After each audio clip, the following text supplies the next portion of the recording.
الحمدللہ رب العالمین والصلاة والسلام علی سید المرسلین وعلی آلہ واصحابہ اجمعین اما بعد فاعوذ باللہ من الشیطان الرجیم بسم اللہ الرحمن الرحیم۔ آج بحمد اللہ تعالی ہم 20ویں پارے کا آغاز کر رہے ہیں اور سورۃ النمل ہم نے شروع کر رکھی ہے۔ 19ویں پارے کی آخری آیت سے اگلا رکوع شروع ہوتا ہے۔ یہ رکوع نمبر 5 ہے۔ اس میں اللہ سبحانہ و تعالیٰ نے اپنی توحید پر دلائل دیے ہیں، توحید کو بیان کیا ہے۔ فرمایا قل الحمد للہ وسلام علی عبادہ الذین اصطفیٰ، کہہ دیجئے تمام تعریف اللہ کے لیے اور سلام ہے اس کے ان بندوں پر جنہیں اس نے چنا، یعنی اللہ سبحانہ و تعالیٰ نے چنا۔ اللہ خیر اما یشرکون، کیا اللہ سے بہتر ہیں کہ جنہیں وہ شریک ٹھہراتے ہیں۔ اب اس کے بعد 20ویں پارے کا آغاز ہوتا ہے۔ ہم اس کی پہلی چند آیات پڑھیں گے چونکہ ان میں توحید کا ذکر ہے اور متوجہ کیا گیا ہے کہ اس بات کی طرف کہ اس کائنات کے نظام کو کون چلا رہا ہے۔ فرمایا امن خلق السماوات والارض، کہ بھلا کون ہے کہ جس نے آسمانوں اور زمین کو پیدا کیا۔ وانزل لکم من السماء ماء، اور آسمان سے پانی کو نازل کیا۔ فانبتنا بہ حدائق ذات بہجہ، اور پھر ہم نے اس پانی کے ذریعے سے باغات کو خوبصورت بنایا، خوشنما بنایا۔ ما کان لکم ان تنبتوا شجرہا، کہ ان باغات کے شجر کو تم نہیں اگا سکتے تھے، یعنی تم میں یہ صلاحیت نہیں تھی یا استطاعت نہیں تھی، تم مخلوق ہو تو اس لیے تم یہ سب کچھ نہیں کر سکتے تھے، یہ ہم نے کیا ہے۔ الہ مع اللہ، کیا اللہ کے ساتھ کوئی اور بھی معبود ہے؟ بل ہم قوم یعدلون، بلکہ یہ لوگ سیدھی راہ سے ہٹے ہوئے ہیں۔ اس کے بعد آیت نمبر 61 میں فرمایا امن جعل الارض قرارا وجعل خلالها انہارا، کہ بھلا کون ہے کہ جو زمین کو جس نے قرار بنایا اور اس زمین کے درمیان نہریں بنائیں، وجعل لها رواسیا، اور پھر اس نے پہاڑوں کی میخیں گاڑ دیں، ٹھوک دیں۔ وجعل بین البحرین حاجزا، اور پھر اس نے دو سمندروں کے درمیان پردہ قائم کر دیا، حائل کر دیا۔ الہ مع اللہ، کیا اللہ کے ساتھ کوئی معبود ہے؟ بل اکثرہم لا یعلمون، بلکہ ان میں سے اکثر لوگ نہیں جانتے۔ امن یجیب المضطر اذا دعاہ، بھلا کون ہے کہ جو بے قرار کی دعا کو سنتا ہے جب وہ دعا کرتا ہے، پکارتا ہے۔ ویکشف السوء، اور کون ہے کہ جو اس کی تکلیف کو دور کر دیتا ہے۔ ویجعلکم خلفاء الارض، اور کون ہے جو تمہیں زمین میں خلافت دیتا ہے۔ الہ مع اللہ، تو کیا اللہ کے ساتھ کوئی اور معبود ہے؟ قلیلا ما تذکرون، بہت کم لوگ ہیں جو نصیحت حاصل کرتے ہیں۔ امن یہدیکم فی ظلمات البر والبحر، کہ بھلا کون ہے کہ جو تمہیں خشکی اور سمندر کی تاریکیوں میں تمہیں راستہ دکھاتا ہے۔ ومن یرسل الریاح بشرا بین یدی رحمتہ، اور کون ہے کہ جو ہواؤں کو بشارت بنا کر بھیجتا ہے اپنی رحمت سے پہلے، یعنی بارش سے پہلے۔ الہ مع اللہ، کیا اللہ کے ساتھ کوئی معبود ہے؟ تعالی اللہ عما یشرکون، اللہ کی ذات بلند ہے اس سے جو یہ شرک کرتے ہیں۔ اس کے بعد فرمایا امن یبدأ الخلق ثم یعیدہ، بھلا کون ہے کہ جو خلق کی ابتدا کرتا ہے، ثم یعیدہ، پھر اس کا اعادہ کرتا ہے۔ یہ اعادہ کرنے پہ میں نے آپ کو پہلے بتا دیا تھا، واضح کر دیا تھا کہ اعادہ سے مراد یہ ہے کہ اللہ سبحانہ و تعالیٰ مثال کے طور پر پھل بناتا ہے، پیدا فرماتا ہے، جیسے سیب ہے تو اسی سیب کو پھر اعادہ بھی کرتا رہتا ہے، یعنی بار بار پیدا کرتا رہتا ہے۔ ایسا نہیں ہے کہ ایک دفعہ پیدا کر دیا، ہم نے کھا لیا، بس اس کے بعد پھر زمین سے سیب ختم ہو گئے یا کوئی پھل ختم ہو گیا یا کوئی اور جنس ختم ہو گئی، ایسا نہیں ہوتا، بلکہ اللہ سبحانہ و تعالیٰ اس کو بار بار پھر پیدا کرتا رہتا ہے۔ وَمَن يَرْزُقُكُم مِّنَ السَّمَاءِ وَالْأَرْضِ، اور کون ہے جو تمہیں آسمان اور زمین سے رزق دیتا ہے۔ الہ مع اللہ، کیا اللہ کے ساتھ کوئی اور خدا بھی ہے، یعنی جو ان کاموں میں حصہ دار ہو؟ قل کہہ دیجیے ہاتوا برہانکم ان کنتم صادقین، کہ لاؤ اپنی دلیل اگر تم سچے ہو۔ قل لا یعلم من فی السماوات والارض الغیب الا اللہ، اے نبی صلی اللہ علیہ وسلم کہہ دیجیے کہ نہیں جانتا کوئی بھی جو کچھ بھی آسمانوں میں اور زمین میں ہے، غیب چھپا ہوا کوئی نہیں جانتا، الا اللہ مگر اللہ۔ وما یشعرون ایان یبعثون، اور یہ لوگ نہیں جانتے کہ انہیں کب اٹھایا جائے گا۔ اب اس کے بعد جو رکوع نمبر 6 ہے، اس میں اللہ سبحانہ و تعالیٰ نے یہ اس رکوع نمبر 5 کی جو آخری آیت ہے یہ بھی بڑی توجہ طلب ہے۔ فرمایا بل ادارک علمہم فی الآخرۃ، کہ ان کا اپنا علم تو وہاں تک نہیں پہنچ سکا، بل ہم فی شک منہا، بلکہ یہ لوگ شک میں ہیں، یعنی یہ اپنے علم سے تو اس حقیقت کو حاصل نہیں کر سکے کہ آخرت بھی ہے، لیکن جب اللہ نے ان کو بتایا اپنے علم سے، وحی سے بتایا، تو انہوں نے آخرت کو قبول کرنے کے بجائے اس کے معاملے میں شک میں پڑ گئے۔ بل ہم منہا عمون، بلکہ یہ لوگ اندھے ہیں اس کے بارے میں۔ اچھا، یہاں پہ ایک نقطے کی وضاحت کرتا چلوں کہ آگے بھی جا کر اللہ سبحانہ و تعالیٰ نے اسی بات کو بیان کیا ہے کہ تم نے اگر شرک کو اختیار کیا تو بغیر دلیل کے اختیار کیا اور بغیر علم کے اختیار کیا۔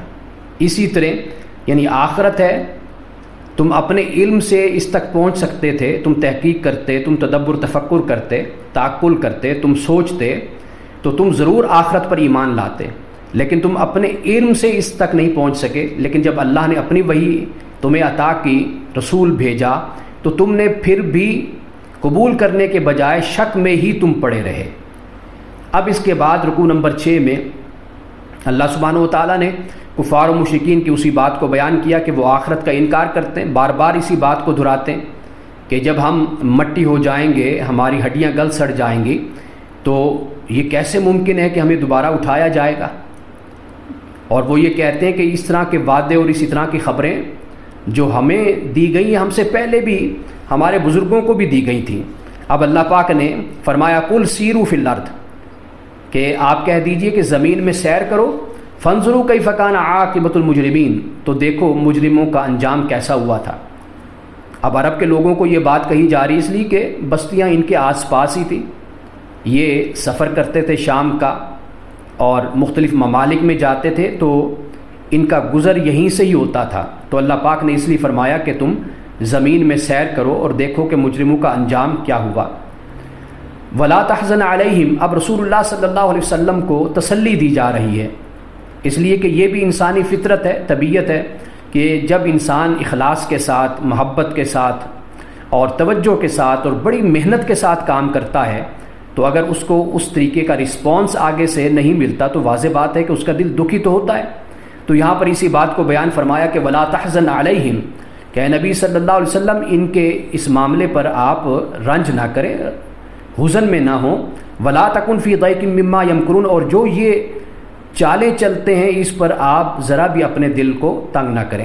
وَيَقُولُونَ مَتَىٰ هَٰذَا الْوَعْدُ إِن كُنتُمْ صَادِقِينَ، اور یہ کہتے ہیں کہ یہ وعدہ کہ جس کا تم کہتے ہو یہ کب آئے گا اگر تم سچے ہو؟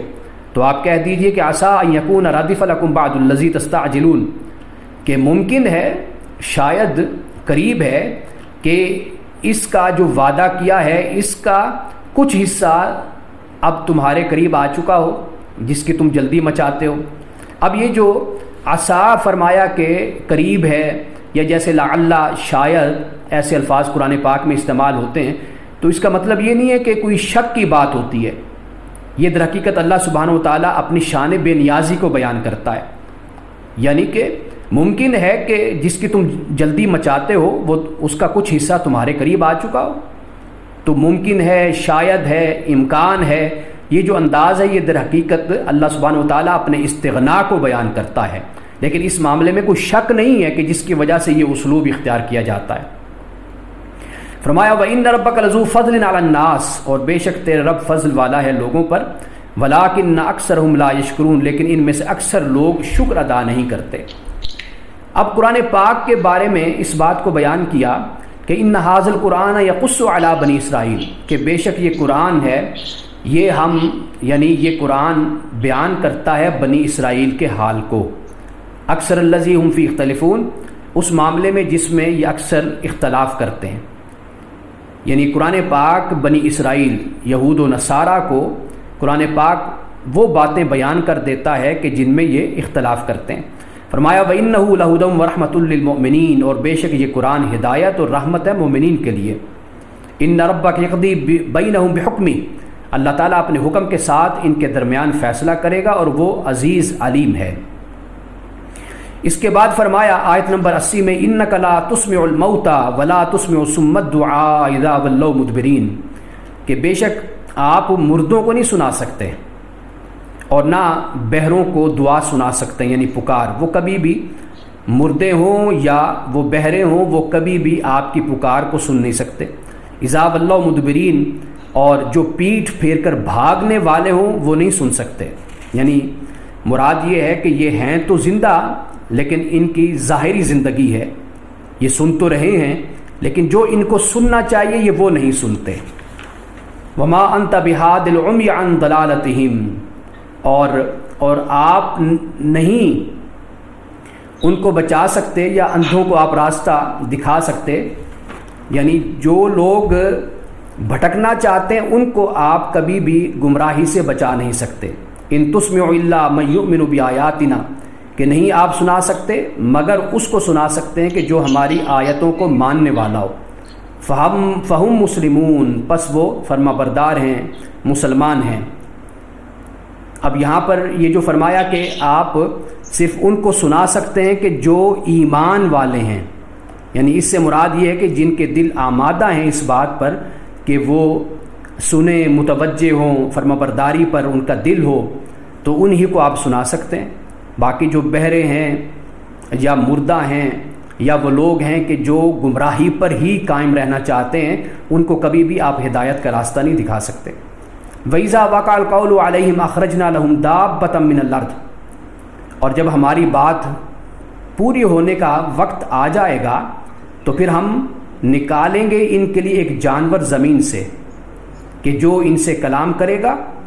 أَنَّ النَّاسَ كَانُوا بِآيَاتِنَا لَا يُوقِنُونَ، کہ بے شک لوگ ہماری آیتوں پر یقین نہیں رکھتے تھے۔ اب یہ جو آیت ہے بعض مفسرین کے نزدیک یہ ہے کہ یہ قیامت کے نزدیک، یعنی قیامت کے آثار جب ظاہر ہوں گے تو اس وقت یہ دابہ نکلے گا۔ اور بعض مفسرین کرام کے نزدیک یہ ہے کہ یہ قریش کے لوگوں کے لیے اللہ سبحانہ و تعالیٰ نے یہ فرمایا تھا اور پھر اس کی نوبت نہیں آئی، یعنی اس سے پہلے ہی لوگوں نے اسلام قبول کیا اور آہستہ آہستہ اسلام میں داخل ہوئے، اور جو بڑے ان کے لوگ تھے، مجرم تھے، اور ان کے جو ائمۃ الکفر تھے، وہ غزوہ بدر میں اور بعد کی جنگوں میں وہ سب قتل ہو گئے۔ اب اس کے بعد رکوع نمبر 7 ہے، اس میں جو سرکش لوگ ہیں ان کی جو سرکوبی کی گئی اور ان کو کچلا گیا، ان کو سزائیں دی گئیں، اس کا ذکر اس رکوع میں ہوتا ہے۔ اور پھر کئی لوگ ایسے کہ جو پھر بعد میں ایمان بھی لے آئے۔ آغاز ہوتا ہے وَيَوْمَ نَحْشُرُ مِنْ كُلِّ أُمَّةٍ فَوْجًا مِّمَّنْ يُكَذِّبُ بِآيَاتِنَا فَهُمْ يُوزَعُونَ، کہ ہم ہر امت سے فوج کو، یعنی گروہوں کو ہم جمع کریں گے کہ جو ہماری آیتوں کو جھٹلایا کرتے تھے۔ فَهُمْ يُوزَعُونَ، اور ان کو پھر ہم درجہ بدرجہ ان کو مرتب کریں گے، یعنی کہ جو جس حد تک مجرم تھا، جو اس کا جرم تھا، اس حساب سے ہم ایک کیٹاگرائز ان کو کر لیں گے۔ حتیٰ اذا جاؤ، یہاں تک کہ جب وہ آئیں گے، قال اکذبتم بآیاتی، اللہ پاک فرمائے گا کیا تم نے میری آیات کا انکار کیا تھا؟ ولم تحیطوا بها علما، جب کہ تم نے اپنے علم سے ان کا احاطہ نہیں کیا تھا۔ یہ وہی بات آ گئی جو میں نے پہلے بیان کی، بل ادارک علمہم فی الآخرہ، کہ ان کا علم آخرت کے معاملے میں نہیں پہنچا۔ اب یہاں پر بھی اسی بات کو بیان کیا، یعنی کہ اگر تم نے میری آیات کا انکار کیا تھا تو یہ نہیں ہے کہ بڑے علم کے ساتھ تم نے انکار کیا تھا، بلکہ تم نے جہالت میں، تعصب میں میری آیات کا انکار کیا تھا۔ اس کے بعد فرمایا وَوَقَعَ الْقَوْلُ عَلَيْهِمْ بِمَا ظَلَمُوا، اور ان پر ان کے ظلم کی وجہ سے ہمارا وعدہ پورا ہوا۔ فَهُمْ لَا يَنْطِقُونَ، اور پھر یہ قیامت کے دن بول بھی نہیں سکیں گے۔ اب اس کے بعد اللہ سبحانہ و تعالیٰ نے پھر اپنی نعمتوں کا ذکر کیا ہے، یعنی رات کہ اسے اللہ نے سکون کے لیے بنایا، اور دن ہے کہ یہ روشن ہوتا ہے۔ اور ان کو بیان کرنے کے بعد پھر اللہ تعالیٰ نے آخرت کا ذکر کیا کہ جس میں سور پھونکا جائے گا، اور پھر پہاڑوں کا ذکر کیا کہ اللہ سبحانہ و تعالیٰ کہ جو آج تو ہمیں بڑے جمے ہوئے نظر آتے ہیں لیکن قیامت کے دن یہ بادلوں کی طرح اڑ رہے ہوں گے۔ اور پھر اس کے بعد فرمایا کہ جو نیکی لائے گا اللہ کی بارگاہ میں تو وہ اس کے لیے بہتر ہے جو نیکی بجا لاتا ہے۔ وَهُم مِّن فَزَعٍ يَوْمَئِذٍ آمِنُونَ، اور یہ وہ لوگ ہیں کہ جو اس دن گھبراہٹ سے ہول سے محفوظ ہوں گے۔ اور پھر وہ لوگ کہ جو برائی کرنے والے ہیں، برائی کا ارتکاب کرتے ہیں، تو فرمایا کہ ان کو ہم اوندھے منہ آگ میں پھینکیں گے۔ هَلْ تُجْزَوْنَ إِلَّا مَا كُنتُمْ تَعْمَلُونَ، کہ کیا یہ لوگ اس کے سوا کوئی اور جزا پا سکتے ہیں کہ ان کے اعمال ہی ایسے تھے، جیسے اعمال اسی کے مطابق ان کو سزا دی جائے گی۔ اب آخری جو 3 آیات ہیں ان میں رسول اللہ صلی اللہ علیہ وسلم نے فرمایا، یعنی اللہ سبحانہ و تعالیٰ نے آپ سے 3 باتوں کا حکم دیا۔ ایک بات کیا ہے کہ رب کی عبادت کرنی ہے، دوسری بات ہے کہ فرما بردار بننا ہے، اور تیسری بات یہ ہے کہ قرآن کی تلاوت کرنی ہے، قرآن ان کو سنانا ہے۔ فرمایا انما امرت ان اعبد رب هذه البلدة الذي حرمها وله كل شيء، فرمایا کہ مجھے حکم دیا گیا کہ میں عبادت کروں اس شہر کے رب کی کہ جس نے اس شہر کو حرم بنا دیا ہے اور جو ہر چیز کا مالک ہے۔ ایک تو یہ حکم دیا، دوسرا حکم یہ دیا کہ ان اکون من المسلمین، کہ میں مسلمانوں میں سے ہو جاؤں، اور تیسرا حکم یہ دیا کہ وان اتلو القرآن، کہ میں قرآن کی تلاوت کروں۔ اب اس کے بعد فمن اہتدی فانما یہتدی لنفسہ، کہ جو ہدایت کو قبول کرتا ہے تو اس کا فائدہ اسی کو ہوگا، ومن ضل، اور جو گمراہی کو چن لیتا ہے فقل انما انا من المنذرین، آپ کہہ دیجئے کہ بے شک میں تو صرف ڈرانے والوں میں سے ہوں۔ وقل الحمد للہ سیریکم آیاتہ فتعرفونہا، اے نبی صلی اللہ علیہ وسلم کہہ دیجئے کہ تمام تعریف اللہ کے لیے ہے، اور اللہ سبحانہ و تعالیٰ تمہیں اپنی آیات دکھائے گا، فتعرفونہا، تم ان نشانیوں کو پہچانو گے، وما ربک بغافل عما تعملون، اور تیرا رب غافل نہیں اس سے جو تم کرتے ہو۔ یہاں پہ سورۃ النمل کا اختتام ہوتا ہے۔ اب اس کے بعد سورۃ القصص ہے۔ سورۃ القصص بھی مکی سورت ہے۔ آغاز ان الفاظ سے ہوتا ہے کہ طاسیم میم تلک آیات الکتاب المبین، کہ یہ کتاب مبین کی آیات ہیں۔ نتلو علیک من نبأ موسیٰ وفرعون بالحق لقوم یؤمنون، ہم آپ کو بتاتے ہیں موسیٰ اور فرعون کی خبر حق کے ساتھ، ان کا واقعہ، لقوم یؤمنون، اور یہ اس قوم کے لیے جو ایمان لاتی ہے۔ اب اس کے بعد جو آنے والے رکوع ہیں، اور یہ جو پہلا رکوع ہے، اس میں ایک تو فرعون کہ تقریباً کوئی 5 مظالم کہہ لیجئے اس کو یہاں پر بیان کیا۔ ایک ظلم کیا تھا، ان فرعون علا فی الارض، کہ فرعون نے زمین میں سرکشی اختیار کر لی، اور دوسرا یہ تھا کہ وہ وہاں کے رہنے والے جو باشندے تھے ان کو وہ گروہوں میں تقسیم کر دیتا تھا، اور پھر تقسیم کر کے یعنی ڈیوائڈ اینڈ رول کی طرح وہ پھر جو تقسیم کر دیا ان میں تفرقہ ڈال دیا، پھر ایک ایک فرقے سے گروہ سے پھر وہ نپٹتا تھا، یعنی ان پر زیادتی کرتا تھا۔ یذبح ابناءہم، ان کے بیٹوں کو ذبح کرتا، ویستحیی نساءہم، اور ان کی عورتوں کو زندہ چھوڑ دیتا تھا، یعنی یہ نسل کشی کرتا تھا۔ اس کے بعد اللہ سبحانہ و تعالیٰ نے بنی اسرائیل پر جو رحمتیں کی اور جو احسان کیا اس کا ذکر کیا۔ فرمایا کہ وَنُرِيدُ أَن نَّمُنَّ عَلَى الَّذِينَ اسْتُضْعِفُوا فِي الْأَرْضِ، فرمایا کہ ہم نے چاہا، یعنی ہم یہ ارادہ رکھتے تھے کہ مہربانی کریں، احسان کریں ان لوگوں پر جنہیں زمین میں کمزور کر دیا گیا، وَنَجْعَلَهُمْ أَئِمَّةً، اور ہم انہیں امام بنائیں، پیشوا بنائیں، وَنَجْعَلَهُمُ الْوَارِثِينَ، اور ہم ان کو وارث بنائیں، وَنُمَكِّنَ لَهُمْ فِي الْأَرْضِ، اور انہیں زمین میں اقتدار دیں، وَنُرِيَ فِرْعَوْنَ وَهَامَانَ وَجُنُودَهُمَا مِنْهُمْ مَا كَانُوا يَحْذَرُونَ، اور دکھایا جائے یا دکھلا دیں فرعون کو، حامان کو اور ان کے لشکروں کو وہ جس سے وہ ڈرتے تھے۔ یہ بنی اسرائیل پر اللہ سبحانہ و تعالیٰ نے احسان کیا اور ان کو دنیا میں اقتدار عطا کیا۔ اس کے بعد حضرت موسیٰ علیہ السلام کی والدہ کا ذکر ہوتا ہے۔ یہ واقعہ ہم پہلے پڑھ کر آئے کہ حضرت موسیٰ علیہ السلام کی والدہ کی طرف وحی کی کہ بھئی آپ اس کو دودھ پلائیے، اور پھر جب آپ کو جان کا خطرہ محسوس ہو تو پھر اسے آپ دریا میں ڈال دیں، اور ولا تخافی ولا تحزنی، اور آپ کوئی خوف بھی نہ کریں اور آپ حزن بھی نہ کریں۔ تو حضرت موسیٰ علیہ السلام کی والدہ نے حضرت موسیٰ کو اسی طرح پھر اللہ سبحانہ و تعالیٰ کی رہنمائی میں پھر اسی پر ہی عمل کیا، اور پھر حضرت موسیٰ علیہ السلام جا کے فرعون کے محل کے قریب جا کر آپ کو جس میں ڈالا گیا تھا، ٹوکری سی آپ کہہ لیجئے، وہ جا کر وہاں ٹھہر گئی۔ تو فرعون کی بیوی نے کہا کہ یہ میری اور تیری آنکھوں کی ٹھنڈک بنے گا، اس کو قتل نہ کر، ممکن ہے کہ اس سے ہمیں فائدہ پہنچے، ہم اسے اپنا بیٹا بنا لیں گے۔ اللہ پاک فرماتے ہیں وہ لا یشعرون، اور انہیں انجام کی خبر نہیں تھی۔ اور اس کے بعد حضرت موسیٰ علیہ السلام کی والدہ کا دل ڈوبنے لگا، وہ پریشان ہو گئی، اور اس سے پہلے کہ وہ اس راز کو فاش کرتی، اللہ پاک فرماتا ہے کہ ہم نے ان کے دل کو مضبوط کیا تاکہ وہ مومنین میں سے ہوں۔ اور پھر حضرت موسیٰ علیہ السلام کی والدہ نے حضرت موسیٰ کی بہن سے کہا کہ بھئی پانی میں دریا میں ڈال تو دیا ہے موسیٰ کو، ذرا اس کا پیچھا کرنا اور ایک طرف ہو کر دیکھتے رہنا، کہیں ان کو شک نہ پڑ جائے۔ تو پھر اس کے بعد اللہ پاک فرماتا ہے کہ ہم نے موسیٰ پر یہ حرام کر دیا، منع کر دیا کہ وہ کسی اور عورت کا دودھ پیے۔ تو حضرت موسیٰ کی بہن نے کہا کہ میں تمہیں ایک ایسے گھر والوں کے بارے میں نہ بتاؤں کہ جو اس کی کفالت کریں گے اور اس کے وہ خیر خواہ ہوں گے۔ تو اس طرح اللہ پاک فرماتا ہے کہ ہم نے ماں کی طرف موسیٰ کو لوٹا دیا تاکہ والدہ کی آنکھیں بھی ٹھنڈی ہوں اور وہ غمگین بھی نہ ہو، اور وہ یہ جان لے کہ بے شک اللہ کا وعدہ سچا ہوتا ہے، اور اکثر لوگ نہیں جانتے۔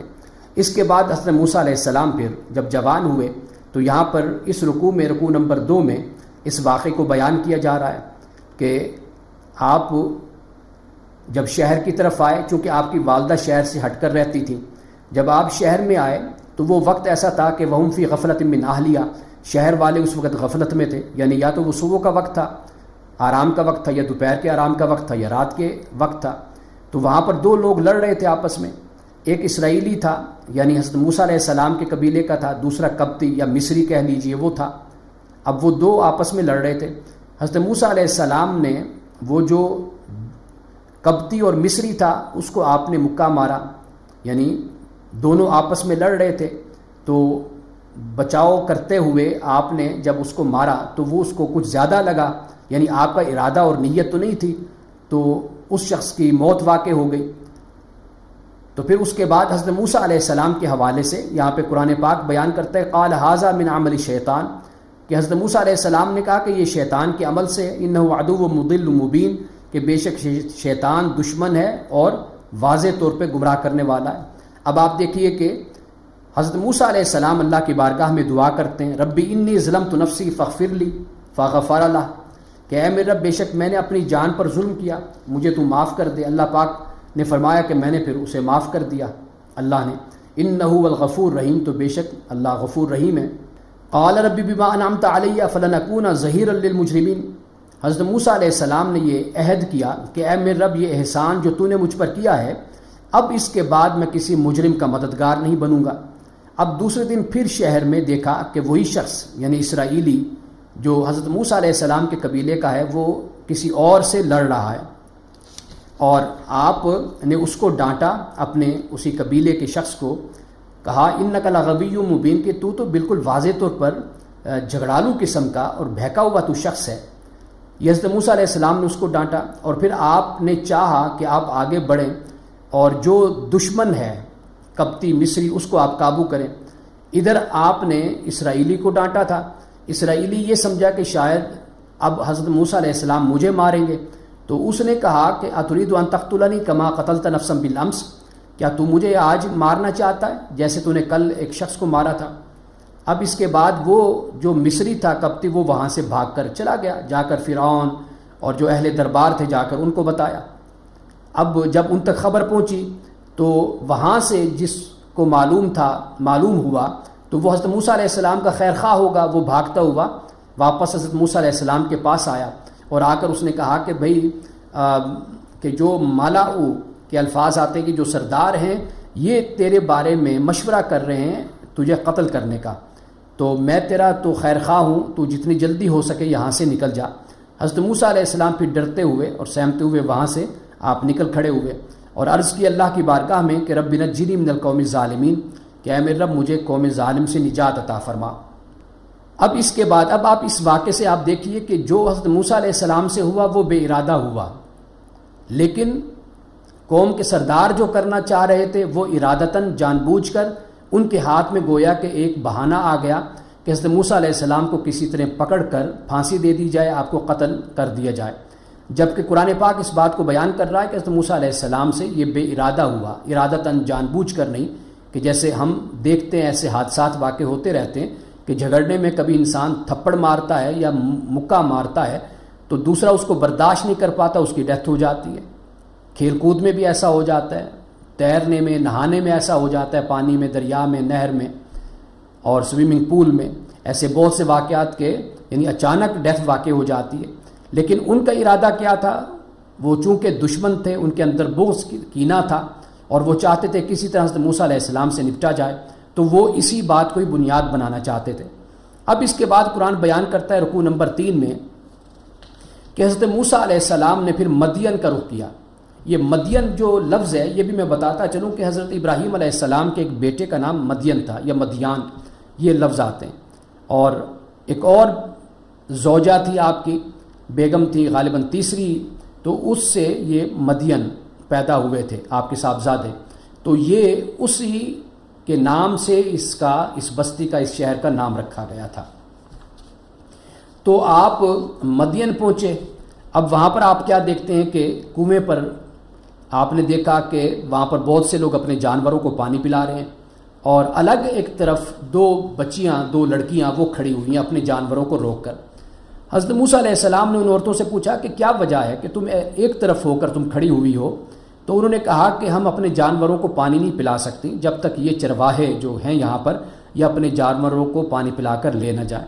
اس کی وجہ یہ ہے کہ میرے والد بوڑھے ہیں، اور یعنی اگر کوئی بھائی ہوتا، بیٹا ہوتا یا باپ طاقتور ہوتا تو وہ یہاں آ کر اپنے حق کو حاصل کر لیتا، اپنی باری پر پانی پلاتا، لیکن چونکہ ہم لڑکیاں ہیں، خواتین ہیں، تو اس لیے یہ ہمیں پانی نہیں پلانے دیتے۔ جب یہ سب کچھ کر لیتے ہیں، اپنا کام چلے جاتے ہیں، تو پھر ہم اپنے جانوروں کو پانی پلاتے ہیں۔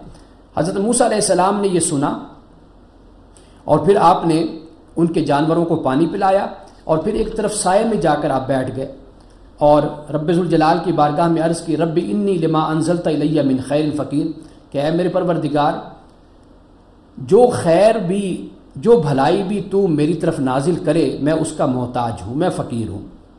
تو اسی دوران ہی ان 2 بچیوں میں سے ایک بچی، ایک لڑکی چلتی ہوئی آپ کے پاس آئی، اور قرآن پاک بیان کرتا ہے کہ بڑی شرم و حیا کے ساتھ وہ چلتی ہوئی آئی اور اس نے کہا کہ میرے والد نے آپ کو بلایا ہے تاکہ آپ نے ہمارے لیے جو جانوروں کو پانی پلایا ہے اس کی اجرت آپ کو دیں۔ حضرت موسیٰ علیہ السلام جب ان کے پاس پہنچے اور سارا قصہ آپ نے سنایا تو اس نے یہ کہا آپ کو کہ لا تخف، کہ آپ خوف نہ کیجئے، نجوت من القوم الظالمین، کہ آپ قوم ظالم سے نجات پائیں گے۔ اب بعض لوگوں نے کہا کہ یہ حضرت شعیب علیہ السلام تھے، اور حضرت شعیب کی یہ 2 بیٹیاں تھیں، لیکن قرآن پاک یہاں پر خاموش ہے، ایسا کوئی بھی اشارہ ہمیں نہیں ملتا کہ یہ واقعی حضرت شعیب علیہ السلام تھے۔ قالت احداہما یا ابت استاجرہ ان خیر من استاجرت القوی الامین، اب ان 2 عورتوں میں سے ایک نے یہ کہا کہ ابا جان یہ جو موسیٰ ہیں ان کو آپ اپنے پاس اجرت پر رکھ لیجئے، اور وہ بہترین ہی ملازم ثابت ہوتا ہے کہ جو مضبوط اور امانت دار ہوتا ہے، یعنی صحت مند ہوتا ہے، جو بھاگ دوڑ کے کام کرتا ہے اور پھر امین بھی ہوتا ہے۔ اس یعنی خاتون کے والد نے حضرت موسیٰ علیہ السلام سے کہا کہ میں یہ چاہتا ہوں کہ میری یہ 2 بیٹیاں ہیں، ان میں سے ایک سے تم نکاح کر لو، اور اس کا جو حق مہر ہے، جو اجرت ہے وہ کیا ہے؟ کہا کہ تم 8 سال تک میرے پاس کام کرو، اور اگر 10 سال پورے کر دو تو یہ تمہاری مرضی ہے، میں تم پر سختی نہیں کروں گا اور تم انشاءاللہ مجھے اچھا ہی پاؤ گے۔ حضرت موسیٰ علیہ السلام نے جواب دیا کہ ٹھیک ہے، یہ بات، یہ عہد اور یہ وعدہ میرے اور آپ کے درمیان یہ معاہدہ طے پا گیا، اور ان دونوں مدتوں میں سے کہا کہ میں جس مدت کو بھی پورا کر دوں تو کسی حوالے سے بھی مجھ پر کوئی زیادتی نہ ہو۔ ایم الاجلین قضیت فلا عدوان علیہ واللہ علی ما نقول وکیل، اور جو کچھ قول و قرار ہم کر رہے ہیں اس پر اللہ سبحانہ و تعالیٰ وکیل ہے۔ اب اس کے بعد رکوع نمبر 4 میں حضرت موسیٰ علیہ السلام کی بعثت کا بھی ذکر ہے، فرعون سے مقابلے کا بھی ذکر ہے، اور پھر فرعون کی ہلاکت کا بھی ذکر ہے، کہ جیسے ہم پہلے پڑھ کر آئے کہ حضرت موسیٰ علیہ السلام نے جب مدت پوری کر دی تو اپنے اہل و عیال کو آپ پھر لے کر چلے، تو طور کی جانب جب گئے تو وہاں پر آپ کو آگ نظر آئی، تو آپ نے گھر والوں سے کہا کہ ٹھہرو، میں نے آگ کو دیکھا ہے کہ شاید میں وہاں سے کوئی خبر لے آؤں یا کوئی انگارہ آگ کر لے آؤں۔ اب اس کو قرآن پاک نے بیان کیا، اور پھر حضرت موسیٰ علیہ السلام کو معجزے بھی دیے گئے، 2 معجزے یعنی قرآن پاک نے یہاں پر بیان کر دیے، اور پھر فرعون کے ساتھ مقابلہ ہوا، اور اختتام اس بات پر ہوا کہ پھر فرعون ہلاک ہو گیا، جس کا ذکر ہم نے سورۃ یونس میں بھی پڑھا تھا۔ اب حضرت موسیٰ علیہ السلام کے بیان کے بعد یہاں پر رسول اللہ صلی اللہ علیہ وسلم کا ذکر ہوتا ہے، اور یہ وہ انداز ہے اور یہ وہ اسلوب ہے کہ جس سے اللہ پاک ہمیں رسول اللہ صلی اللہ علیہ وسلم کی نبوت پر یہ دلیل دیتا ہے کہ آپ اس وقت موجود نہیں تھے۔ فرمایا، اس رکوع کا آغاز ہوتا ہے وَلَقَدْ آتَيْنَا مُوسَى الْكِتَابَ مِن بَعْدِ مَا أَهْلَكْنَا الْقُرُونَ الْأُولَى بَصَائِرَ لِلنَّاسِ، کہ ہم نے موسیٰ کو کتاب دی بعد اس کے کہ ہم نے بہت سی نسلوں کو پہلے ہلاک کیا، اور انہیں ہم نے نشان بنا دیا، باعث عبرت و بصیرت بنا دیا لوگوں کے لیے، اور ہدایت ہے اور رحمت ہے تاکہ وہ لوگ نصیحت حاصل کریں، یعنی یہ کتاب۔ وَمَا كُنْتَ بِجَانِبِ الْغَرْبِيِّ، اور آپ اس وقت مغربی حصے کی طرف نہیں تھے، مغربی حصے کی طرف، یعنی جب یہ صورت اتری رسول اللہ صلی اللہ علیہ وسلم مکہ میں تھے تو مکہ سے مغرب کی طرف یہ طور ہو جاتا ہے، یہ وادی سینا، تو فرمایا کہ اس وقت آپ تو وہاں پر موجود نہیں تھے۔ اذ قضینا الی موسیٰ الامر، جب ہم نے موسیٰ کو امر عطا کی یعنی شریعت عطا کی، وما کنت من الشاہدین، اور آپ اس وقت گواہ بھی موجود نہیں تھے، یعنی وہاں پر آپ کی موجودگی بالکل نہیں تھی۔ اور یہ ساری خبریں جو آپ کو مل رہی ہیں تو واقعی اللہ سبحانہ و تعالیٰ ہی آپ کو یہ ساری خبریں عطا کر رہا ہے۔ اب اس کے بعد فرمایا وما کنت بجانب الطور، اور آپ طور کے دامن میں بھی اس وقت موجود نہیں تھے، اذ نادینا، کہ جب ہم نے موسیٰ کو پہلی مرتبہ پکارا تھا، آواز دی تھی، ولکن رحمۃ من ربک، لیکن یہ رحمت ہے تیرے رب کی طرف سے، لتنذر قوما ما اتاہم من نذیر من قبلک لعلہم یتذکرون، تاکہ آپ ڈرائیں اس قوم کو کہ جس قوم کے پاس آپ سے پہلے نذیر نہیں آیا، یعنی حضرت اسماعیل علیہ السلام آئے، حضرت شعیب آئے، لیکن اس کے بعد کوئی بھی نہیں آیا، پھر رسول اللہ صلی اللہ علیہ وسلم تشریف لائے، لعلہم یتذکرون، کہ شاید تم نصیحت حاصل کرو۔ اب اس کے بعد فرمایا یہاں پر ایک عذر کو بیان کیا، یعنی کہ اگر ہم ان کے پاس کسی رسول اور نبی کو نہ بھیجتے تو انہوں نے پھر قیامت کے دن کیا کہنا تھا، یقول ربنا، یہ کہتے ہیں ہمارے رب، لولا ارسلت الینا رسولا، کیوں نہیں تو نے ہماری طرف رسول بھیجا، فنتبع آیاتک، ہم تیری آیات کی پیروی کرتے، ونکون من المؤمنین، اور مومنین میں سے ہو جاتے۔ اگر نہ بھیجتے تو پھر یہ عذر یہ بیان کرتے، اب جب بھیج دیا ہے تو اب رسپانس ان کا رد عمل کیا ہے؟ فرمایا فلما جاءہم الحق من عندنا، کہ جب ان کے پاس حق آیا ہماری طرف سے، قالوا لولا اوتی مثل ما اوتی موسیٰ، کہتے ہیں کیوں نہیں دیا گیا مثل اس کے جو موسیٰ کو دیا گیا، جو موسیٰ کو معجزے دیے گئے وہ بھی ہم دیکھیں محمد رسول اللہ صلی اللہ علیہ وسلم کے ہاتھوں پہ، یہ کیوں نہیں دیا گیا؟ اولم یکفروا بما اوتی موسیٰ من قبل، کیا تم نے پہلے جو موسیٰ کو دیا گیا تھا اس کا انکار نہیں کیا تھا؟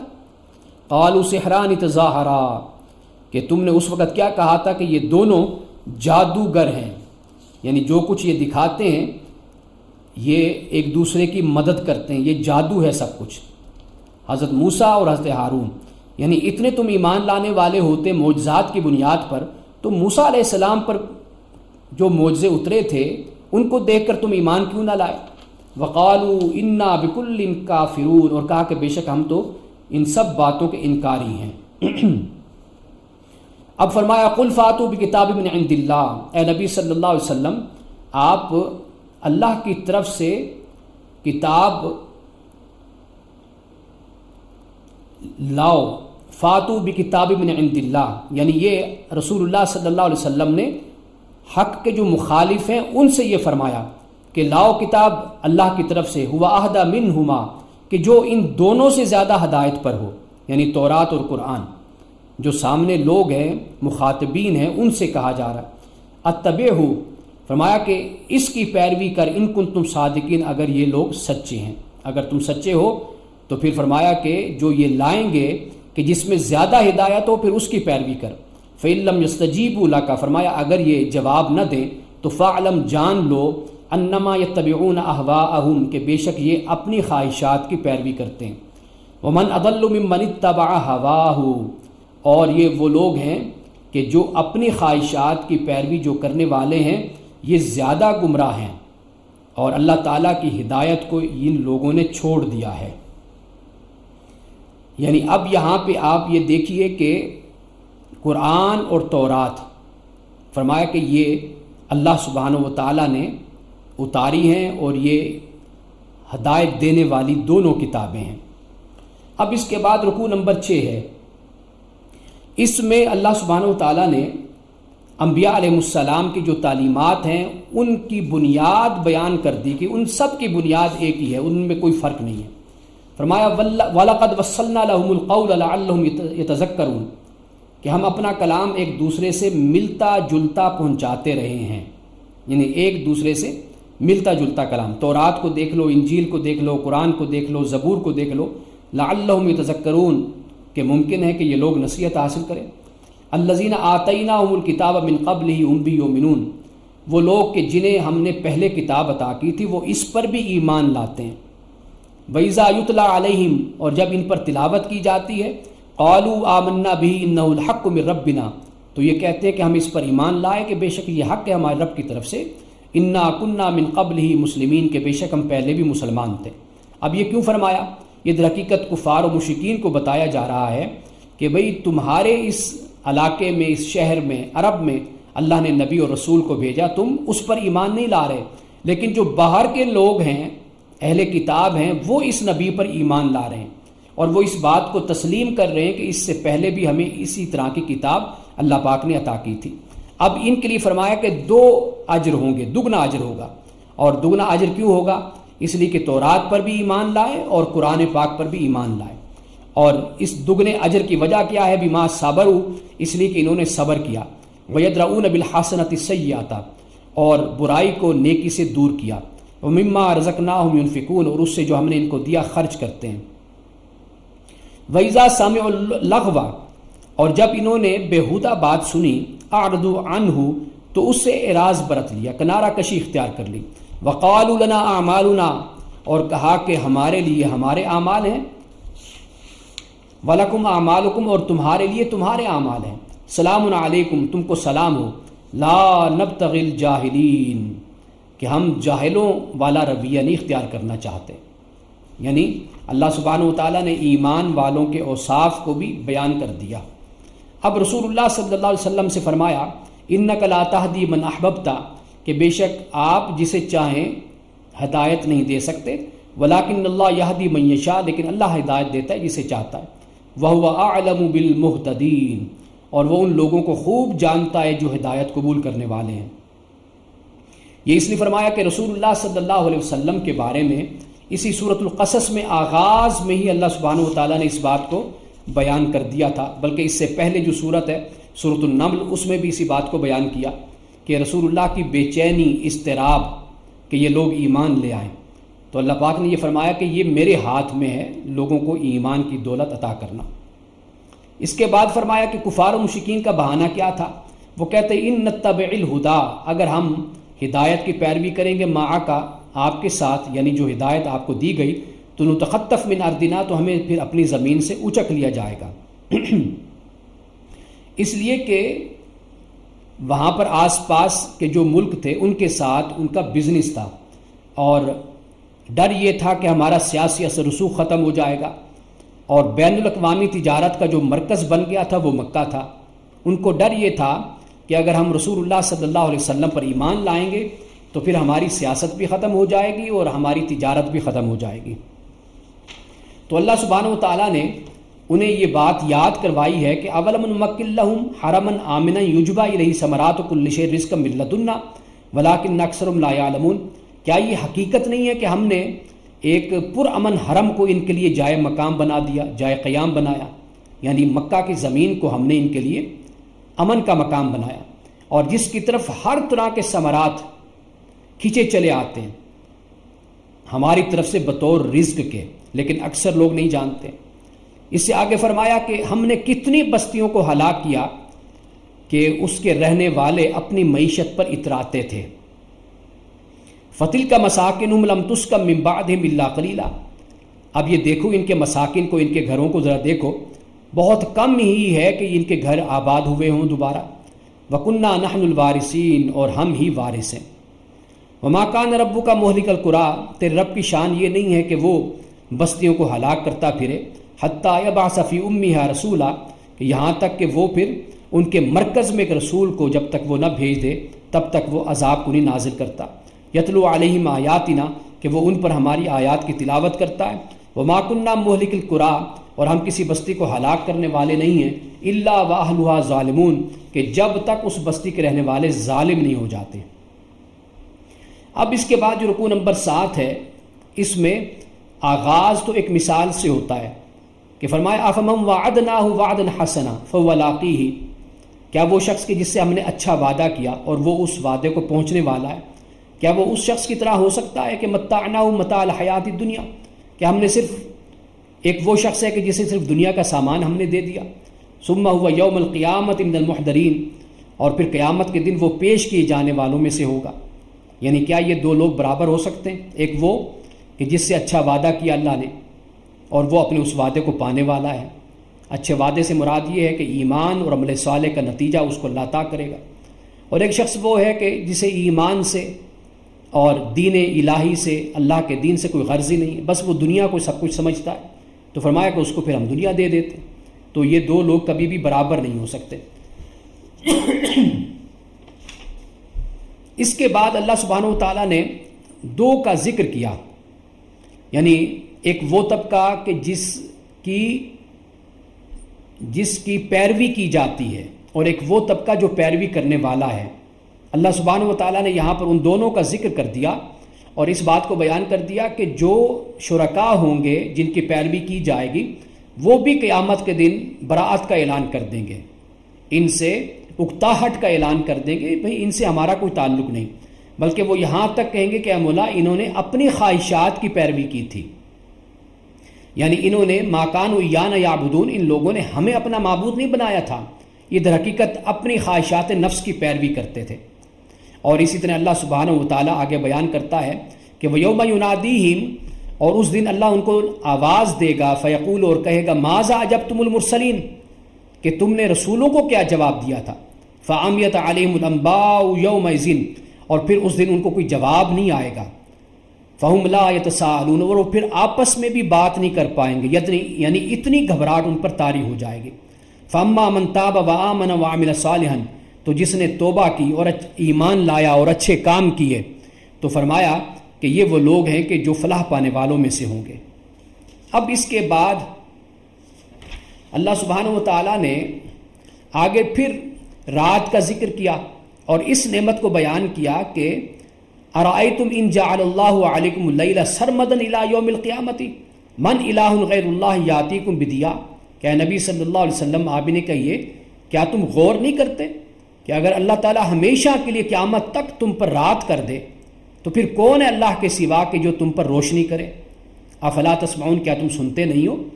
قل ارائیتم ان جعل اللہ علیکم النہار سرمدا الی یوم القیامت من الہ غیر اللہ یاتیکم بلیل تسکنون فیہ، اے نبی آپ کہیے کہ کیا تم غور نہیں کرتے، اگر اللہ سبحانہ و تعالیٰ تم پر قیامت تک دن کر دیتا تو کون تھا کہ جو اللہ کے سوا رات لاتا جس میں تم سکون کرتے؟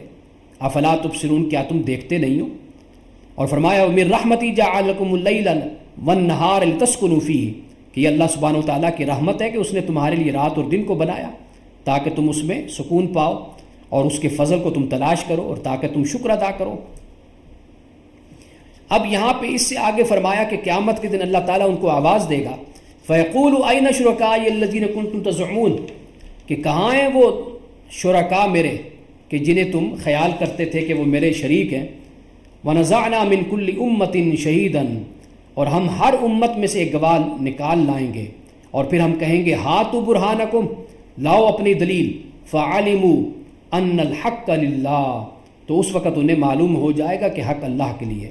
وضل عنہم ما كانوا یفترون، اور وہ سب کچھ گم ہو جائے گا کہ جو وہ افترا باندھا کرتے تھے. یعنی اس سے ایک مراد تو یہ ہے کہ جنہیں اپنا معبود بناتے تھے وہ بھی غائب ہو جائیں گے، اور وہ جو خیالات، نظریات اور جو عقیدے انہوں نے دنیا میں گھڑے ہوئے تھے وہ سب کے سب ہوا ہو جائیں گے، راکھ ہو جائیں گے. اب رکوع نمبر 8 میں اللہ سبحانہ و تعالیٰ نے قارون کا ذکر کیا ہے.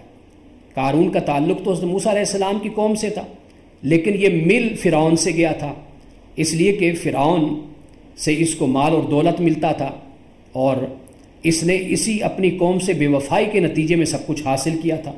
یہ رکوع نمبر 8 میں اس کو بیان کیا گیا، اور میں یہ چاہتا ہوں کہ میں اس رکوع کو ترجمے کے ساتھ پڑھوں. ان قارون کان من قوم موسیٰ، کہ بے شک قارون قوم موسیٰ سے تھا. فبغى علیہ، اور اس نے سرکشی اختیار کر لی تھی اپنی قوم کے خلاف. وآتیناہ من الکنوز، اور ہم نے اس کو اتنے خزانے دے رکھے تھے کہ ما ان مفاتحہ لتنوء بالعصبۃ اولي القوہ، کہ اس کی چابیاں ایک طاقتور جماعت کے لیے اٹھانا مشکل تھے. یعنی وہ کوئی کمپیوٹر کا زمانہ تو نہیں تھا، واضح بات ہے کہ کمروں کی، خزانوں کی، تجوریوں کی چابیاں ہوتی تھیں. اب وہ اتنی زیادہ چابیاں ہوتی تھیں کہ ایک طاقتور جماعت بھی بڑی مشکل سے ان چابیوں کو اٹھاتی تھی. اذ قال له قومه، جب اس کی قوم نے اسے کہا کہ لا تفرح، اترا مت، ان اللہ لا يحب الفرحین، اللہ تعالیٰ اترانے والوں کو پسند نہیں کرتا. یعنی اس اترانے میں کیا ہے؟ اترانے میں یہ ہے کہ دوسروں کی تضحیق کرنا، اپنی دولت کا روب ڈالنا اور دوسروں کے ساتھ تحقیر کے ساتھ پیش آنا، یہ اترانا ہے. وابتغی، تلاش کر، فیما آتاک اللہ الدار الآخرۃ، اس میں جو اللہ تعالیٰ نے تجھے دیا، کیا تلاش کر؟ آخرت کا گھر.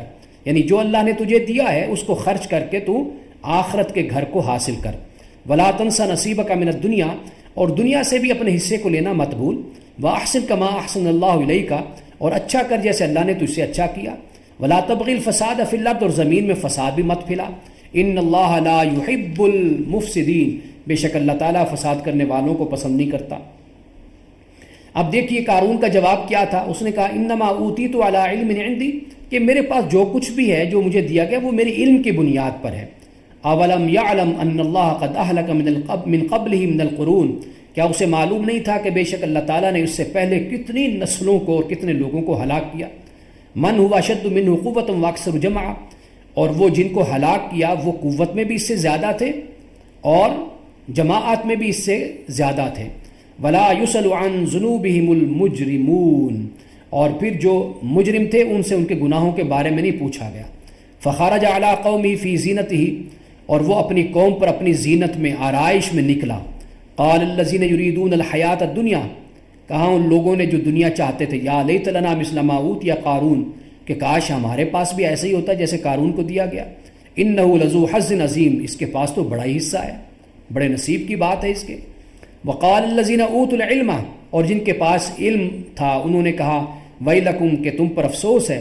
ثواب اللہ خیر، اللہ تعالیٰ کا ثواب، اجر زیادہ بہتر ہے. لمن آمن وعمل صالحا، اس کے لیے جو ایمان لایا اور جس نے اچھے کام کیے. ولا یلقاها الا الصابرون، اور یہ جو دولت ہے نا ایمان اور عمل صالح کی، یہ صبر کرنے والوں کو دی جاتی ہے. فخسفنا به وبدار الارض، اور پھر ہم نے اسے اور اس کے گھر کو زمین میں دھنسا دیا. فما کان له من فئۃ، اور پھر کوئی بھی جماعت ایسی نہیں تھی، ینصرونہ من دون اللہ، کہ جو اللہ کے سوا اس کی مدد کرتی.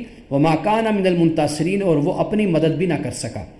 واصبح الذین تمنوا مکانہ بالامس، اب وہ لوگ کہ جو اس کی جگہ کل تمنا کر رہے تھے اور کہہ رہے تھے کہ اس کی جگہ ہم ہوتے، ہمارے پاس یہ سب کچھ ہوتا، تو یقولون، اب وہ قارون کا حشر دیکھ کر، انجام دیکھ کر کہنے لگے وَيْكَأَنَّ اللَّهَ، ہائے افسوس کہ اللہ تعالیٰ رزق وسیع کرتا ہے جس کے لیے چاہتا ہے اپنے بندوں میں سے، اور وَيَقْدِرُ، اور تنگ کرتا ہے یا نپا تلا کرتا ہے.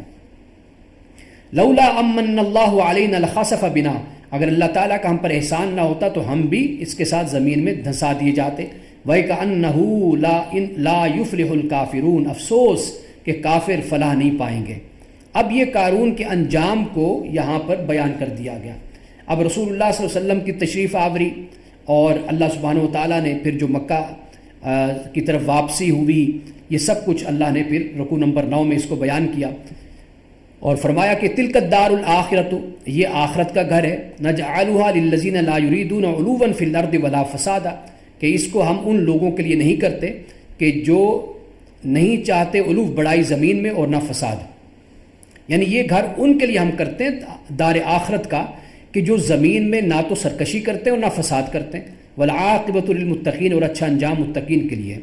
اور پھر آگے اسی بات کو بیان کیا کہ جو نیکی بجا لاتا ہے وہ اسی کے لیے ہے، اور جو برائی کرتا ہے تو اس کو اس جرم کا اور برائی کی سزا دی جائے گی۔ ان الذی فرض علیک القرآن، کہ بے شک وہ ذات کہ جس نے آپ پہ قرآن کو فرض کیا، لرادک الی معاد، اے نبی صلی اللہ علیہ وسلم آپ کو بہترین انجام کی طرف وہ اللہ تعالیٰ لوٹائے گا، یعنی عروج کی طرف، حکومت کی طرف، غلبے کی طرف، مکہ کی طرف۔ قل ربی، اے نبی کہہ دیجئے اے میرے رب، اعلم من جاء بالہدی، کہ کون، میرا رب خوب جانتا ہے کہ ہدایت لے کر کون آیا ہے اور کھلی گمراہی میں، ومن هو فی ضلال مبین، اور کھلی گمراہی میں کون مبتلا ہے۔ اب اس کے بعد فرمایا کہ وما کنت ترجو، کہ آپ کو امید نہیں تھی، توقع نہیں تھی آپ کو، ان یلقا الیک الکتاب، کہ آپ کی طرف کتاب کو بھیجا جائے گا، القاء کیا جائے گا، الا رحمتا من ربک، مگر یہ تیرے رب کی رحمت ہے۔ حضرت موسیٰ علیہ السلام کو بھی اسی طرح کوہ طور پر وادی سینا میں آپ کو اللہ تعالیٰ نے وحی عطا فرمائی اور آپ کو پیغمبر بنایا۔ رسول اللہ صلی اللہ علیہ وسلم کے حوالے سے بھی اللہ پاک نے یہاں پر اسی بات کو بیان کر دیا۔ اور اس کے بعد آخر میں ہم سورۃ القصص کے آخر میں ہم پہنچ گئے ہیں کہ ولا یصدنک عن آیات اللہ بعد اذ انزلت الیک وادع الی ربک ولا تکونن من المشرکین، کہ ایسا کبھی نہ ہو کہ اللہ کی آیات جب آپ پر نازل ہوں تو کفار تمہیں ان سے باز رکھنے کی کوشش کریں، یعنی آپ ان کی کوشش پر آپ نے باز نہیں آنا بلکہ اللہ کے کلام کو لوگوں تک آپ نے پہنچانا ہے۔ وادع الی ربک، اپنے رب کی طرف دعوت دیجیے، ولا تکونن من المشرکین، اور مشرکوں میں سے نہیں ہونا۔ ولا تدعوا مع اللہ الہا آخر، اور نہ اللہ کے ساتھ کسی دوسرے کو معبود بنا کر پکارنا ہے۔ لا الہ الا ہو، نہیں معبود مگر اللہ۔ کل شیء ہالک الا وجہہ، ہر شے ہلاک ہونے والی ہے مگر اللہ کی ذات کے۔ اللہ کی ذات کو ہلاکت نہیں، موت نہیں، فنا نہیں، اور اللہ کے سوا ہر شے فنا ہونے والی ہے۔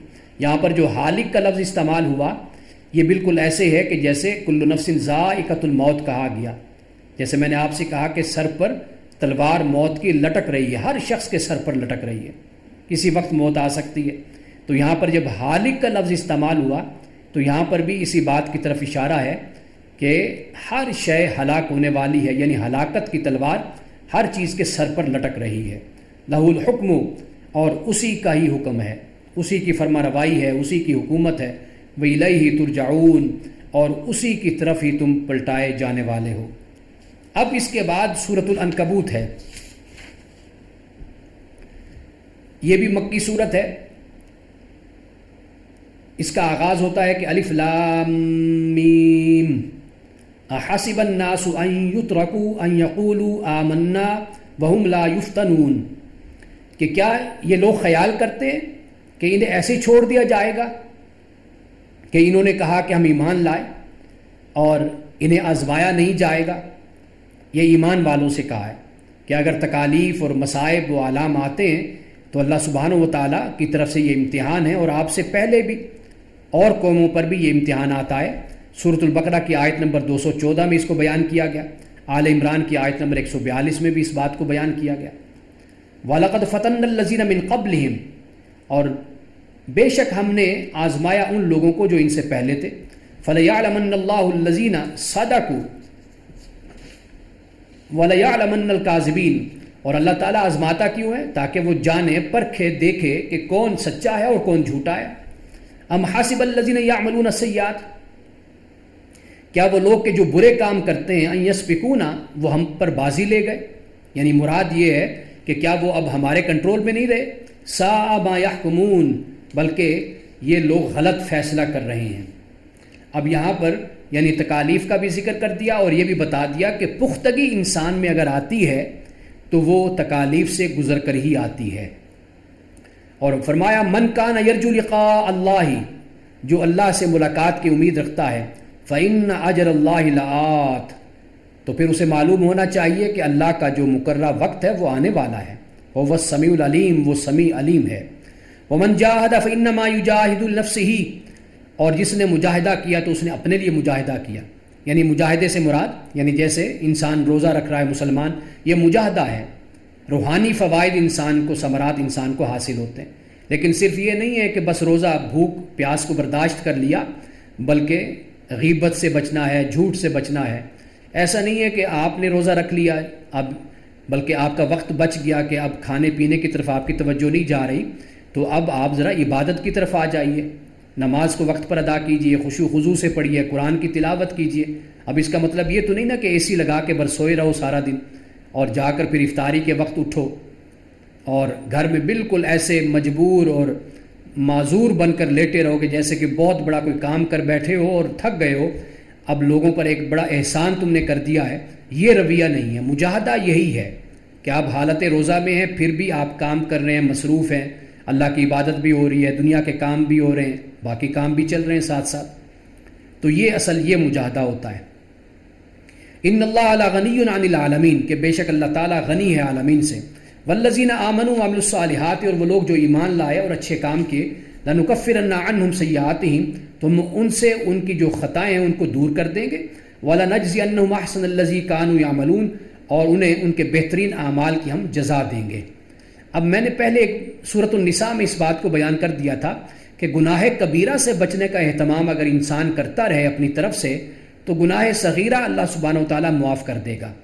گناہ کبیرہ جھوٹ ہے، غیبت ہے، اور اکل حرام ہے، حرام مال کھانا ہے، دوسروں کا دل دکھانا، اذیتیں دینا، اور اس طرح کے جتنے بھی یعنی زیادتی کے کام ہیں، اگر انسان اپنے آپ کو ان سے بچاتا رہے تو چھوٹے موٹے گناہ اللہ پاک کا وعدہ ہے کہ وہ معاف کر دے گا۔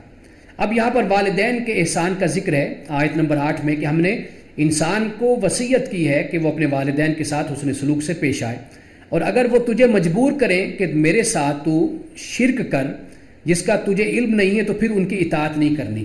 الیہ مرجعکم، کہ میری طرف ہی تمہارا لوٹنا ہے، اور میں تمہیں پھر تنبیہ کروں گا، بتاؤں گا کہ جو تم کرتے تھے۔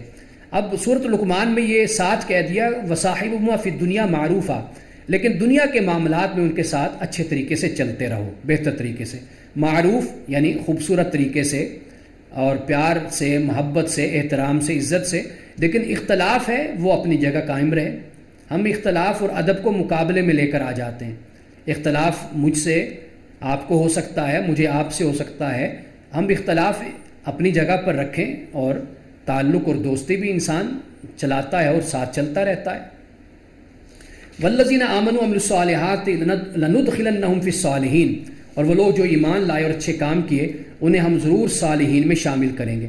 یہ جو بار بار صالحین کا ذکر آتا ہے نا، یہ وہی ہے کہ انسان اپنی صحبت میں، اپنے ماحول میں خوش رہتا ہے، تو اللہ سبحانہ وتعالیٰ ایمان والوں کو، اعمال صالحہ کرنے والوں کو یہ بھی ایک خوشخبری دیتا ہے کہ ایسا نہیں ہے کہ تمہیں جو جنت دی جائے گی، جو ماحول تمہیں ملے گا وہ ایسا ہوگا تمہارے لیے بالکل انجان ہو، نا واقفیت والا ماحول ہو، وہاں پر جو لوگ ہوں ان سے تم منہ پھیر کے بیٹھے ہو، وہ تم سے منہ پھیر کے بیٹھے ہو، ایسا نہیں ہوگا، بلکہ وہاں پر وہی لوگ ہوں گے کہ جن کی رفاقت اور جن کی دوستی تم دنیا میں چاہتے تھے، وہاں پر ہم تمہیں ان کی رفاقت اور دوستی تمہیں عطا کریں گے۔ وہ کون لوگ ہوں گے؟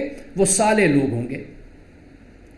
اب اس کے بعد اللہ سبحانہ وتعالیٰ نے یہاں پر منافق کے رویے کا ایک دفعہ پھر ذکر کر دیا، اور وہ کیا ہے؟ وہ یہ ہے کہ اللہ پہ ایمان لاتا ہے، لوگوں کی طرف سے تکلیف اگر پہنچتی تو کہتا ہے یہ تو اللہ کا عذاب ہے، اور اگر جب ایمان والوں کے پاس جب دیکھتا ہے کہ اللہ کی طرف سے مدد آئی ہے تو ان سے کہتا ہے کہ بھئی میں تو تمہارے ساتھ ہوں۔ جیسے ایک بزدل انسان ہوتا ہے نا، کہ وہ دیکھتا ہے کہ بھئی میں نے کس کی طرف جانا ہے، لڑائی ہو رہی ہو تو ایک طرف کھڑا ہو کر دیکھتا رہے گا، جنگ ہو رہی ہو تو شرکت نہیں کرے گا، حق کا ساتھ نہیں دے گا، لیکن جب دیکھے گا کہ اب حق جیت گیا ہے تو پھر حق والوں کو کہے گا بھئی میں تو تمہارے ساتھ ہے، ہوں تمہیں معلوم ہے کہ میں نے کلمہ پڑھا ہوا ہے، میں تو مسلمان ہوں۔ اب اس کے بعد کفار کا بھی ایک رویہ ہے کہ جو کہتے ہیں کہ بھئی تم ہماری بنیاد پر، ہمارے سہارے پر تم گناہ کرو، کوئی مسئلہ نہیں ہے، ہم اٹھا لیں گے بوجھ۔ یہ ایسے الفاظ نعوذ باللہ ہمارے ہاں بھی بولے جاتے ہیں کہ کوئی گناہ، کوئی غلطی، کوئی جرم کروانا ہو تو کہتے ہیں کروا لو، کر لو، کوئی مسئلہ نہیں ہے، میں ہوں تمہارے پیچھے، تھانے کچہریاں میں بھگت لوں گا۔ اللہ پاک نے فرمایا وقال الذین کفروا، کہا ان لوگوں نے جنہوں نے کفر کیا، للذین آمنوا، ایمان والوں سے، اتبعوا سبیلنا، ہمارے راستے کی پیروی کرو، ولنحمل خطایاکم، ہم تمہاری خطاؤں کا بوجھ اٹھا لیں گے۔ یعنی برائی کو بالکل حقیر بنا کر پیش کر دینا کہ بھئی کر لو، کوئی مسئلہ نہیں ہے۔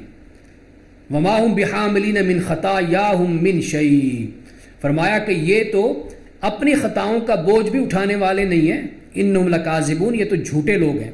ولا یحملن اثقالہم، ہاں ضرور وہ اپنے بوجھ اٹھائیں گے، واسقالہم ما اثقالہم، اور اپنے بوجھوں کے ساتھ دوسروں کا بوجھ بھی اٹھائیں گے۔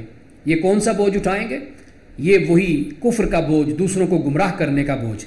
ولا یسألن یوم القیامۃ عما کانوا یفترون، اور قیامت کے دن ان سے پوچھا جائے گا اس کے بارے میں جو یہ افتراء پردازیاں کرتے تھے، جھوٹ بولا کرتے تھے۔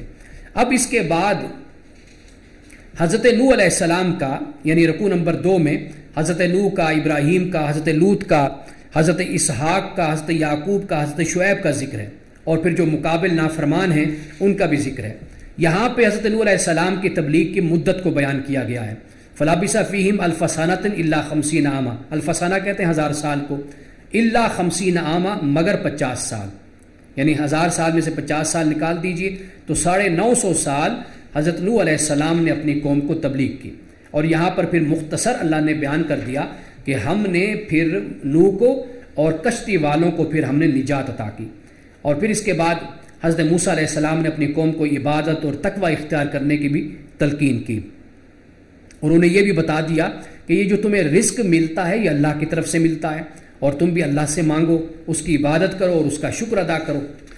اور پھر اس کے بعد اللہ پاک نے نبی صلی اللہ علیہ وسلم سے فرمایا کہ زمین کی، انہیں کہو کہ بھی یہ زمین کی سیر کریں اور دیکھیں کہ کیسے اللہ تعالیٰ نے تخلیق کی ابتدا کی، اور پھر کس طرح اللہ سبحانہ و تعالیٰ بار دیگر بھی زندگی عطا کرے گا۔ اور فرمایا کہ بے شک اللہ تعالیٰ ہر شے پر قادر ہے، عذاب دیتا ہے جسے چاہتا ہے اور رحم کرتا ہے جس پر چاہتا ہے۔ اب یہ جو عذاب دیتا ہے اور رحم کرتا ہے جسے چاہتا ہے، اب یہ نہیں ذہن میں تصور آنا چاہیے کہ اللہ کی مرضی ہے کہ چاہے تو ایک کافر ہے، بدبخت ہے، متعصب ہے، سرکش ہے، متکبر ہے، اس کو بخش دے اللہ، اور ایک اچھا بھلا شریف آدمی، نیک آدمی، اللہ تعالیٰ اس کو سزا دے دے، ایسا نہیں ہے۔ تو یہ جو مشیت ہے یہ اب ہم بحمد اللہ تعالیٰ اب ہم 20ویں پارے کا اختتام کر رہے ہیں۔ یہ تصور بالکل واضح ہو چکا ہے کہ اللہ تعالیٰ کی جو مشیت ہے وہ ایک قانون کے مطابق ہے، اصول کے مطابق ہے، کہ اللہ تعالیٰ اسی کے مطابق ہی اللہ تعالیٰ پھر فیصلہ فرماتا ہے۔ اب اس کے بعد اس سے جو اگلا رکوع ہے تو اس میں حضرت ابراہیم علیہ السلام کا یہ بھی ذکر چل رہا ہے رکوع نمبر 3 میں بھی، اور وہ یہ ہے کہ جب ان کے پاس قرآن نے کہا کہ جواب نہ بن پایا، یہ بھی پیغمبروں کے حوالے سے کہا گیا کہ ان کی قوموں کے پاس جب جواب نہیں تھا تو انہوں نے پھر تشدد کا راستہ اختیار کیا، یعنی جب دلیل نہ ہو تو پھر انسان لڑائی جھگڑے پر آ جاتا ہے۔ تو جب ان کے پاس کوئی جواب نہیں تھا، آیت نمبر 24 میں فرمایا کہ انہوں نے پھر یہ کہا کہ اس کو قتل کر دو یا اس کو جلا دو، تو اللہ تعالیٰ نے آگ سے حضرت ابراہیم علیہ السلام کو پھر نجات عطا فرمائی۔ اب اس کے بعد حضرت ابراہیم علیہ السلام نے اپنی قوم کو تعلیم اور تبلیغ فرمائی، اور پھر حضرت لوط علیہ السلام بھی آپ پر ایمان لائے، یعنی حضرت لوط علیہ السلام آپ کے بھتیجے تھے، وہ بھی ایمان لائے۔ اب حضرت لوط علیہ السلام کے بعد پھر اللہ تعالیٰ نے یہ فرمایا کہ ہم نے اسحاق اور یعقوب ہم نے ابراہیم کو عطا کیے، پھر اس کی ذریت میں نبوت اور کتاب بھی ہم نے رکھی، اور دنیا میں ہم نے بڑا اجر عطا کیا، اور آخرت میں پھر ہم صالحین میں ان کو شامل کریں گے۔ حضرت لوط علیہ السلام کا پھر ذکر ہوتا ہے۔ اچھا، پھر اس ذکر میں خاص طور پر اب 3 برائیاں، ایک برائی تو پہلے ہم پڑھتے آ رہے ہیں کہ ہم جنس پرستی، یہاں پر 2 برائیوں کو مزید بیان کیا۔ ایک تو راہزنی، یعنی حضرت لوط علیہ السلام کی قوم راہزنی بھی کرتی تھی، یعنی قافلوں کو لوٹتی بھی تھی، اور دوسری برائی کیا تھی کہ وہ مجلسوں میں برے کام کرتے تھے۔ یہ 3 برائیاں تھیں، یعنی برائی بانجھ نہیں ہوتی، جب ایک برائی انسان میں پیدا ہوتی ہے تو وہ دوسری برائیوں کو جنم دیتی ہے. اسی طرح جب انسان میں اگر ایک نیکی ہوتی ہے تو وہ نیکی دوسری نیکی کو پیدا کرتی، پھر دوسری تیسری کو پیدا کرتی ہے. یعنی اگر آپ ایک اچھا کام اختیار کر لیتے ہیں، عادت بنا لیتے ہیں، تو وہ اچھا کام آپ کے اندر مزید اچھے کام پیدا کر دیتا ہے. اسی طرح اگر کوئی برا کام کرتا ہے تو پھر وہ برائی اس کے اندر اور برائیوں کو پیدا کرتی ہے. اب یہ جو بات ہے کہ وَتَأْتُونَ فِي نَادِيكُمُ الْمُنْكَرَ، اس کو قرآن پاک نے ایک اور مقام پر بھی بیان کیا کہ أَتَأْتُونَ الْفَاحِشَةَ، کہ تم فاحشہ کا ارتکاب کرتے ہو حالانکہ تم دیکھتے ہو. یعنی اتنے بے شرم اور بے حیا یہ لوگ تھے کہ یہ سب کچھ علن اعلان کیا کرتے تھے، بدی برائی زناکاری جو کچھ بھی تھا، ان کے لیے کوئی شرم اور حیا کوئی معیار ہی نہیں تھا کسی بات کا. تو قرآن پاک نے یہاں پر اس بات کو بیان کیا. اب دیکھیے کہا کہ فما کان جواب قومی، جب ان کی قوم کے پاس بھی، حضرت لوط علیہ السلام کی قوم کے پاس بھی جواب نہیں تھا، تو انہوں نے کہا کہ الا ان قالوا ائتنا بعذاب اللہ ان کنت من الصادقین، کہ تم اللہ کے عذاب لے آؤ اگر تم سچے ہو تو. قال رب انصرنی علی القوم المفسدین، حضرت لوط علیہ السلام نے کہا ہے میرے رب میری مدد کر مفسد قوم کے خلاف.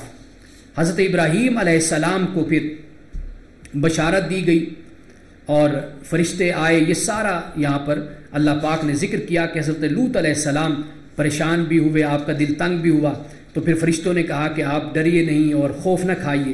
اور پھر اس کے بعد حضرت شعیب علیہ السلام کا پھر ذکر ہوتا ہے کہ اللہ سبحانہ وتعالیٰ نے شعیب کو ان کی قوم مدین کی طرف بھیجا. آپ کی تعلیم یہی تھی کہ بھئی عبادت کرو، آخرت کو مانو، اس کے اللہ کے امیدوار بنو آخرت کے، اور فساد نہ کرو. اور عاد اور سمود کی طرف بھی اللہ تعالیٰ نے اسی طرح سب کچھ بیان کیا تھا.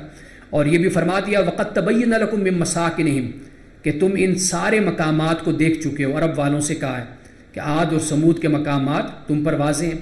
وَزَيَّنَ لَهُمُ الشَّيْطَانُ أَعْمَالَهُمْ، ان کے لیے بھی شیطان نے ان کے اعمال کو مزین کر دیا تھا. فَصَدُّهُمْ عَنِ السَّبِيلِ، اور انہوں نے لوگوں کو اللہ کی راہ سے دور کرنے کی کوشش بھی کی تھی. اور وَكَانُوا مُسْتَبْصِرِينَ، حالانکہ وہ سمجھدار تھے، سب کچھ دیکھتے تھے، انہیں معلوم تھا. اور پھر قارون اور فرعون اور حامان کا بھی ذکر کر دیا. اب آخر میں اللہ سبحانہ وتعالیٰ نے سارے عذاب کو، سزاؤں کو بیان کر دیا. فرمایا فَكُلًّا أَخَذْنَا بِذَنبِهِ، سب کو ہم نے ان کے گناہوں کی وجہ سے پکڑا. فَمِنْهُم مَّنْ أَرْسَلْنَا عَلَيْهِ حَاسِبًا، ان میں سے بعد وہ تھے کہ جن پر ہم نے پتھروں والی ہوا کو بھیجا، جیسے عاد تھی قوم. وَمِنْهُم مَّنْ أَخَذَتْهُ الصَّيْحَةُ، اور بعد کو ہم نے چیخ سے پکڑا، یعنی دھماکے سے، وہ سمود کی قوم تھی. وَمِنْهُم مَّنْ خَسَفْنَا بِهِ الْأَرْضَ، اور بعد کو ہم نے زمین میں دھنسا دیا، وہ قارون تھا. وَمِنْهُم مَّنْ أَغْرَقْنَا، اور بعد کو ہم نے غرق کر دیا، وہ فرعون اور حامان تھے. وَمَا كَانَ اللَّهُ لِيَظْلِمَهُمْ وَلَٰكِن كَانُوا أَنفُسَهُمْ يَظْلِمُونَ، لیکن اللہ کی شان یہ ہے کہ وہ کسی پر ظلم نہیں کرتا، لیکن لوگ اپنے اوپر خود ظلم کرتے ہیں. اب اس کے بعد عنکبوت چونکہ سورت کا نام ہے تو فرمایا وہ لوگ کہ جو اللہ کو چھوڑ کر مددگار بناتے ہیں، ان کی مثال ایسے کہ جیسے عنکبوت ہوتی ہے، یہ مکڑی. اتخذت بیتا، کہ اس نے گھر بنایا. وَإِنَّ أَوْهَنَ الْبُيُوتِ لَبَيْتُ الْعَنْكَبُوتِ، اور گھروں میں سب سے زیادہ جو کمزور گھر ہوتا ہے وہ عنکبوت کا گھر ہوتا ہے. لَوْ كَانُوا يَعْلَمُونَ، کاش یہ لوگ جانتے. إِنَّ اللَّهَ يَعْلَمُ مَا يَدْعُونَ مِن دُونِهِ مِن شَيْءٍ، بے شک اللہ جانتا ہے کہ جو جسے یہ اللہ کو چھوڑ کر پکارتے ہیں، وَهُوَ الْعَزِيزُ الْحَكِيمُ، اور وہ غالب حکمت والا ہے. وَتِلْكَ الْأَمْثَالُ نَضْرِبُهَا لِلنَّاسِ، یہ اللہ تعالیٰ مثالیں بیان کرتا ہے لوگوں کے لیے. وَمَا يَعْقِلُهَا إِلَّا الْعَالِمُونَ، اور نہیں ان مثالوں کو سمجھتے مگر علم والے. خَلَقَ اللَّهُ السَّمَاوَاتِ وَالْأَرْضَ بِالْحَقِّ، اللہ تعالیٰ نے آسمانوں اور زمین کو حق کے ساتھ بنایا. إِنَّ فِي ذَلِكَ لَآيَةً لِّلْمُؤْمِنِينَ، بے شک اس میں نشانی ہے یقیناً مومنین کے لیے. یہاں پر 20ویں پارے کا اختتام ہو جاتا ہے. انشاءاللہ تعالیٰ کل ہم سورۃ العنکبوت کا باقی حصہ بھی پڑھیں گے اور پھر سورۃ الروم کو بھی پڑھیں گے، اور پھر اس طرح آگے سورۃ لقمان ہے اس کا بھی مطالعہ کریں گے. اللہ سبحانہ وتعالیٰ جو ہم نے کہا ہمیں اس کو سمجھنے کی اور اس پر عمل کی توفیق عطا فرمائے. بارک اللہ لنا ولکم فی القرآن العظیم ونفعنا وإیاکم بالآیات والذکر الحکیم. صدق اللہ العظیم.